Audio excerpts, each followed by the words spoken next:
Good morning, students. Today we are going to learn chapter 1, growing plants. In this chapter we are going to learn details about agriculture. Agriculture से क्या समझते हैं हम लोग? कृषि. Plants provide us with fruits, vegetables, pulses and even our clothes. To fulfill our needs, plants are grown on the large scale. The practice of growing plants on a large scale for food or other purposes is called agriculture. पौधे हमें सब्जियां, फल, दालें और बहुत सारे कपड़े प्रदान करते हैं. जैसा कि फिगर में देख रहे हैं, ये कॉटन प्लांट है, ये कपास का पौधा, जिससे काफ़ी बहुत सारे कपड़े बनाने में सहायता करते हैं हमारे. यहाँ पर देख रहे हैं, यह बहुत सारी सब्जियां हैं. ये हम लोग को कहाँ से मिलते हैं? पौधे से. जैसे कि पम्पकिन, वाटरमेलन, बॉटल गार्ड, बहुत सारे फल, ये सब कहाँ से मिलते हैं हमें? पौधे से. हमारी ज़रूरतों को पूरा करने के लिए पौधों को बड़ी मात्रा में बड़े पैमाने पे उगाया जाता है. भोजन या अन्य उद्देश्यों के लिए बड़े पैमाने पर पौधों को उगाने का अभ्यास को कृषि कहते हैं.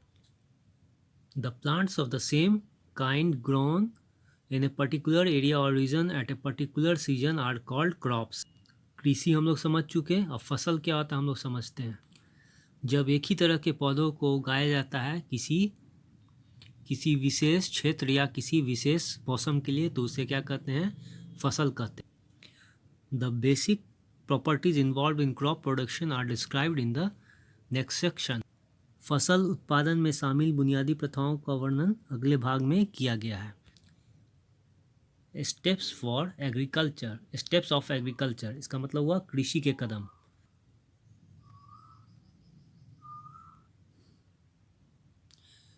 पहला स्टेप में क्या है हम लोग देखते हैं.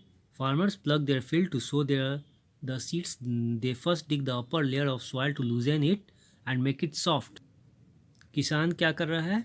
अपने खेत में हल चला रहा है बीज बोने के लिए. वो क्या करता है पहले वो मिट्टी का ऊपरी परत खोदता है, उसे ढीला करने के लिए और मुलायम करने के लिए, जैसा कि देख रहे हैं.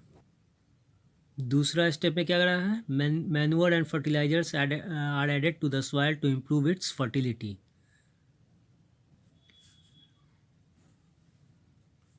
ये खाद को मिट्टी में मिला रहा है उपजाऊ बनाने के लिए. तीसरा स्टेप में देखते हैं. Seeds are sown. It is necessary to sow seeds at regular distance for proper growth of plants. इसमें दिखाया जा रहा है कि बीज बोए जा चुके हैं एक नियमित दूरी पर, जिससे उचित मात्रा में पौधे की वृद्धि हो सके. जैसा कि देख रहे हैं डिस्टेंस बना हुआ है, तो डिस्टेंस पे. चौथा स्टेप क्या है? Plants need water to grow. It is supplied at regular intervals. This is called irrigation. किसान क्या कर रहा है? खेत में पानी पटा रहा है. पौधे को पानी की आवश्यकता होती है हर नियमित अंतराल पे. इसे सिंचाई कहा जाता है. फिफ्थ स्टेप में क्या देख रहे हैं? The crop is protected from harmful insects and pest by spraying chemicals on it. These chemicals are called insecticides and pesticides. Fifth step में देख रहे हैं कि फसल की सुरक्षा की जा रही है भी नुकसान पहुंचाने वाले कीड़े और कीट से. कैसे? उस पर केमिकल का छिड़काव किया जा रहा है, जिससे रसायन का ऐसा छिड़काव किया जा रहा है जिससे इंसेक्टिसाइड, कीटनाशक मर जाए. और अंतिम स्टेप आता है जिसे कहते हैं सिक्स्थ पॉइंट में देख रहे हैं. When the crop matures it is harvested. Cutting and gathering of matured crop is called harvesting.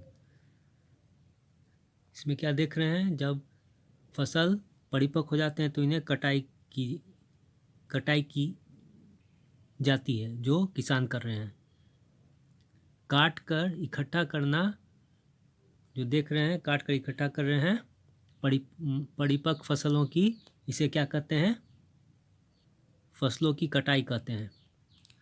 Getting good yield from crops, इसका मतलब होता है फसलों से अच्छी उपज मिल रही है। कैसे मिलेगी हम लोग समझते हैं।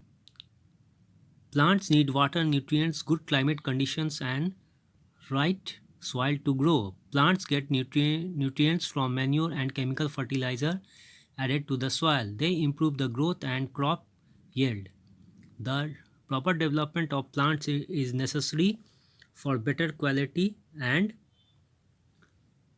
production of cereals, fruits and vegetables. पौधों को ज़रूरत पड़ती है पानी, पोषक तत्व, अच्छे जलवायु की स्थिति और सही मिट्टी बढ़ने के लिए। पौधों को पोषक तत्व कहाँ से मिलता है? खाद से और रासायनिक खाद से, जो कि मिट्टी में मिलाए जाते हैं। वो क्या करते हैं? वो फसल की वृद्धि को और उसकी उपज को सुधारते हैं।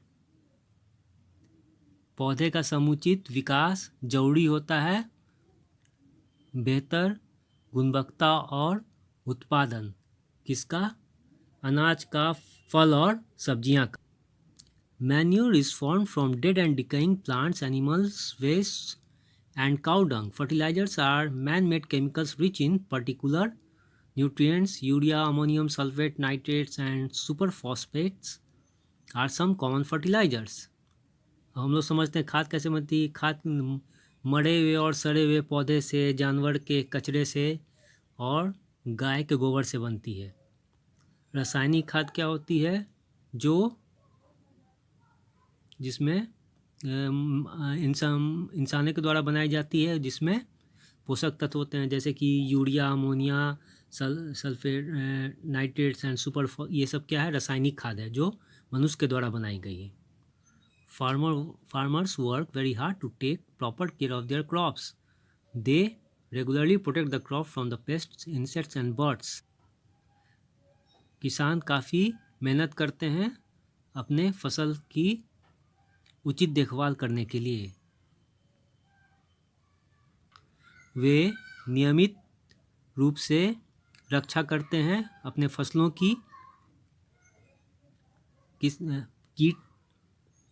कीड़े और पक्षी। In the hilly region, crops are grown by cutting steps into the hills. This is called step farming or terrace farming. This is done to prevent the loss of fertile topsoil from the upper hill towards the lower side of the hill. पहाड़ी क्षेत्रों में फसलों को पहाड़ियों में काटकर उगाया जाता है। जैसा कि फिगर में देख रहे हैं, यह टेरेस फार्मिंग है। इसे कदम की खेती या छत की खेती कहते हैं। देख रहे हैं पहाड़ी हिस्सा को काट काट के फसलों को उगाया जा रहा है। यह ऊपरी पहाड़ी से उपजाऊ मिट्टी को पहाड़ी से निचले हिस्से की ओर रोकने के लिए किया जाता है। Crops and season. Different crops grow in different seasons. Crops grown from June, July to October, November are called Kharif crops. These crops depend on monsoon. For example, rice, sugarcane and maize are Kharif crops and are grown in rainy season. फसलों और मौसम। बहुत सारे फसलों को उगाया जाता है विभिन्न मौसम में। फसल जो उगाए जाते हैं जून से लेकर जुलाई के महीने में और से फिर अक्टूबर से नवंबर में, उसे क्या कहा जाता है? खरीफ क्रॉप कहते हैं। जैसा कि चावल हो गए, गन्ना हो गए और मकई, ये क्या कहा जाता है? खरीफ क्रॉप। और ये बारिश के मौसम उगाए जाते हैं। Crops grown from November to April are called rabi crops. For example wheat, beans and gram etcetera are some rabi crop. फसल जो नवंबर से लेकर अप्रैल तक उगाए जाते हैं उन्हें क्या कहा जाता है? रबी क्रॉप्स। जैसे कि गेहूँ हो गए, बीन्स हो गए, ग्राम हो गए, चना हो गए, एक्सेट्रा, ये इत्यादि, ये सब क्या है? रबी क्रॉप। जैसा कि फिगर में देख रहे हैं, ये सब क्या है? मस्टर्ड, ग्राम, वीट, ये सब क्या है? रबी क्रॉप्स कहलाते हैं। खरीफ क्रॉप क्या है? राइस में शुगर जैसा कि देख रहे हैं फिगर में। Tips for a good and healthy crop yield को हम लोग देखते हैं अच्छे और स्वस्थ फसल के उपजाऊ के लिए कौन कौन सी युक्तियाँ हैं। Use healthy and better quality seeds for sowing, हमेशा स्वस्थ और बेहतर बीज होने चाहिए बोने के लिए। Prepare the land well before sowing, बुआई से पहले ज़मीन तैयार करें। Add manures and fertilisers to the soil, मिट्टी में खाद और रासायनिक खाद को अच्छी तरह से मिलाएं। इरिगेट द प्लांट्स रेगुलरली, पौधों को अच्छी तरह से सिंचाई करें। रिमूव अनवांटेड प्लांट्स और weeds from the fields for proper growth of plants, जो भी बेकार पौधे हैं या उन्हें वीड्स भी कहा जाता है उन्हें खेत से हटा देना चाहिए, क्योंकि पौधे के अच्छे वृद्धि के लिए। यूज इंसेक्टिसाइड्स और pesticides to keep the plant pest free, कीटनाशक का प्रयोग करना चाहिए जैसे कि इंसेक्टिसाइड्स हो गए, पेस्टिसाइड, पौधे को कीट से बचाने के लिए।